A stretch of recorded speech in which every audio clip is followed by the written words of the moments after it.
Hey, what's up, y'all? Y'all know my slogan. I don't know it all,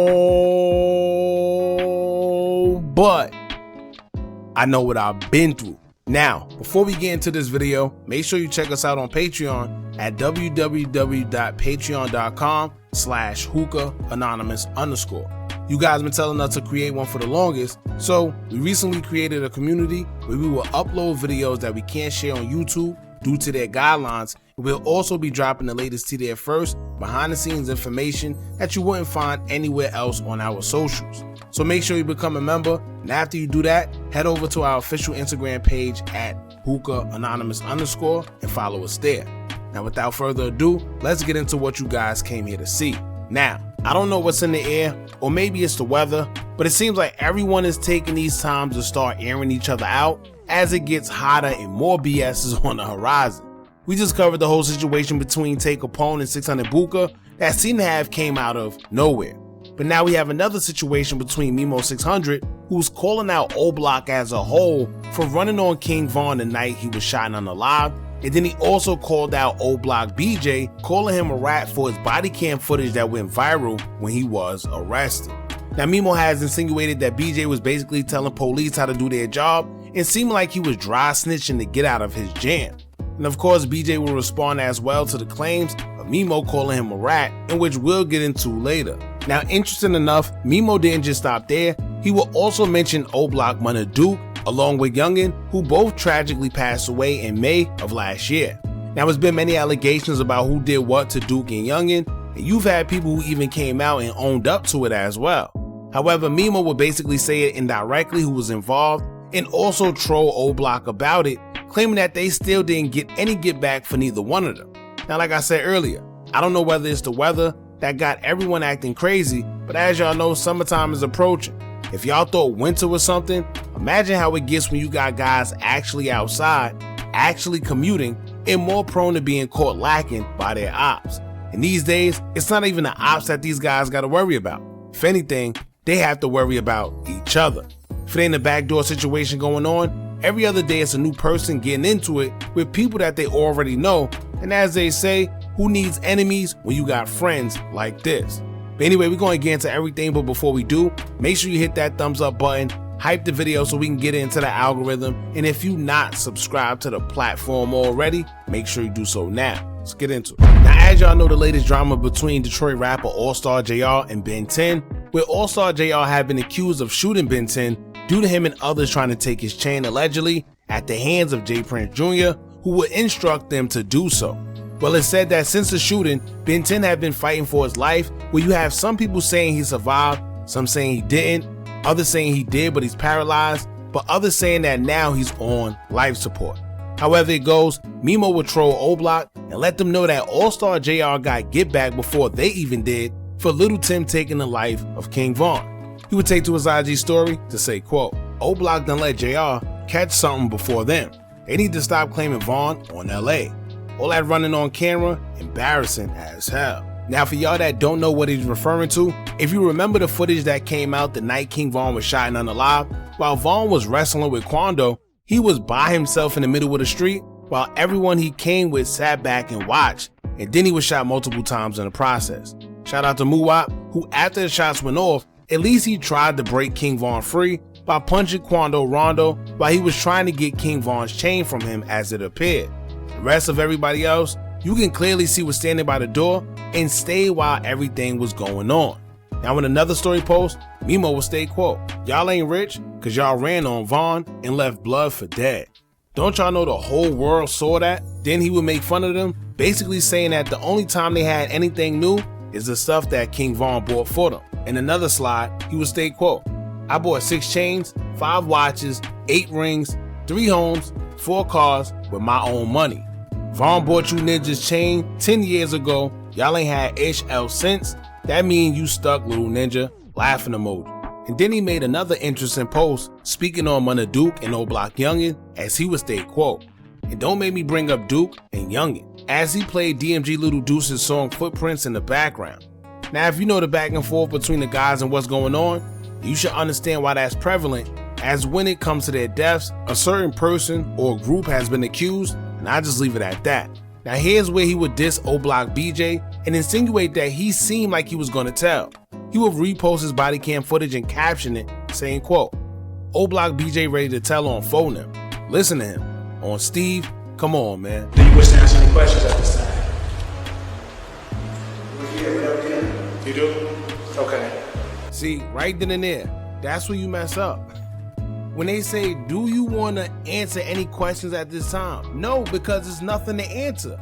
Anything that they're going to ask you is going to be incriminating to your case because they are the police, right? So their job is to find out information about a crime that they are assuming you are committing. So any question that they're asking you is going to be about a crime, a possible crime that they feel either you committed or somebody around you committed. Simple. Whose cars are in the car? Alright, look, that's all I gotta say. I wish y'all would go about it right and ask everybody as a whole. It doesn't work like that. Wow. He asked him, so who guns is that in the car? He said, all right, this is what I'm gonna tell you. You know, one of them, you know, back in the days when you used to point, like you like, I ain't gonna say who did it or nothing, and then you point with your elbows instead of your fingers? That's what he did. He said, I wish you guys would ask everybody. What was that about? Maybe you would ask people as a whole, they would have stepped on and took their gun. Hey, the gun they gonna say I put on me. I was just getting angry from the other now. If y'all did it, pop up and ask people, I guarantee you they would have to take their So basically he's saying that it's not his gun without saying that it's not his gun. He's saying it. He said if you would have asked any one of them other guys, they would have told you that's their gun. Wow. So what if we, let's say it's 3 of us, right? Let's say all 2 of us said, nah, that's not our weapon. We don't know what that's about. We ain't talking.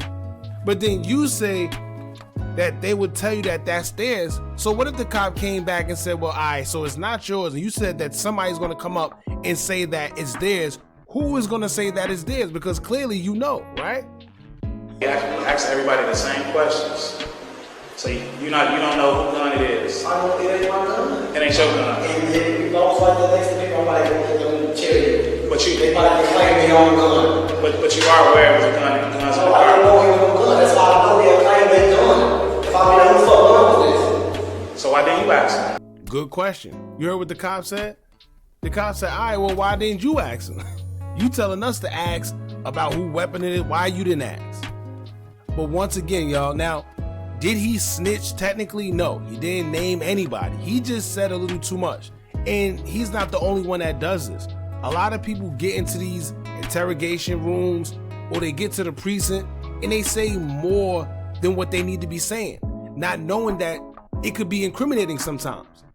And sometimes they don't mean to do it. People do it because they think that they're going to get out of jail. They think that whatever they say is going to help their situation. It's not. Once you're in those cuffs, that's it. That's it. So I'm assuming, he was trying to get himself out of the jam. He just went about it in a weird way, but did he actually rat and say anything? Not technically, but it was a little weird. Now, of course, OBlock BJ will respond to the claims of Memo, claiming that he sounded like he was about to tell, as he would say, quote, so he's a ninja who never did no street-ish chirping on the net. Hashtag Memo and ninjas. Now, OBlock BJ and King Von has been close when he was alive, so it's only right that he took whatever Memo said personal. But I can't lie, that body cam footage is a bit suspect, whether he chooses to admit it or not. And it's one of those situations where he can't deter us from what we've seen with our own 2 eyes because it's literally right there for us to see for ourselves. Not saying he told her anything, he just didn't sound too right while he was explaining himself to law enforcement. And this is why they always say, there's nothing you should be speaking to police about when you get jammed up. It's nothing you can say that's gonna get you out of them cuffs once they grab you up anyway. So when they ask you anything, just tell them that you want your lawyer present and that's it. Simple as that. Else not anything you say or do can or will be used against you in the court of law, as they tell you. And there's a lot of guys who make them little funny gestures and suggestions to the police when they in that position, trying to get themselves out. Just look at OTF DD little brother, who got caught for possessing a gun but yet he's the same one telling them that he has information on a body. Crazy. And to this day, we don't know what body he's talking about and what body he told them about if he did in fact tell them. And once again, he offered that information to him all while he was crying, so I could almost bet my bottom dollar that he definitely told them people something. Y'all jump in the comments, let me know what y'all think about this. How do y'all feel about this whole back and forth between Memo600 and OBlock BJ? Let us know how you feel in the comments. Don't forget to like, comment, share, and subscribe. Hit that bell so you're notified every time we drop new content. And remember, as long as you keep on watching, I'ma keep on dropping. I'm out. Are you tired of a bunch of social media gurus promising you results with their course, but all they do is take a bunch of information off YouTube and Google, then sell it to you? Well, look no further. Our YouTube Tips and Tricks Masterclass course comes equipped with SEO tips and tricks, along with methods we use to growth hack our YouTube channel. It also includes step-by-step ways to publish your video before uploading to guarantee a great SEO score, therefore your videos can rank and be shown to a bigger audience. Views and subscribers don't come by luck, and just how YouTube have an algorithm, you should have one as well that can guarantee you results. We doing websites and softwares we personally use to generate money creating Faces YouTube channels. If you also would like to skip the process and just buy other pre-built accounts, whether it's Instagram, YouTube, or Facebook, we also threw that in there for you too. We went through trial and error, so you don't have to. Click the link in the description or the comments and get started today.